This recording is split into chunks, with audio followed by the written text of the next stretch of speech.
This look is gonna be very simple. To start off, we're just gonna take a lilac color and put that all over our lids. Then we're jumping right into the liner. We're first gonna draw the wing, and then somewhere 3/4 of the wing, we are gonna just bring it down. Finally, we are just going to connect the liner together. Do not worry if you can't get this right on the first step. Practice makes perfect, so keep on practicing.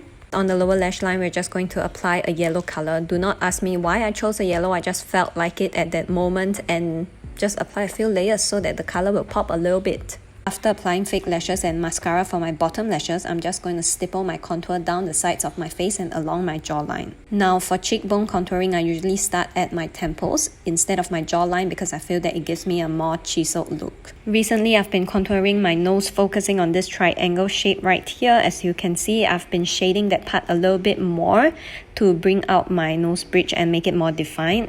And then with whatever product is left on the brush, just bring it down along your nose bridge. Next, I'm just going to apply blush all over my cheeks. For this look, I chose a cool toned pink.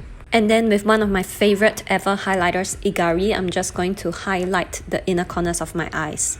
Finally, the star of a show, a black lip. A black lip always makes me feel safe at home and empowered. I love it so much. I suggest that you try it out if you haven't, because it is really empowering.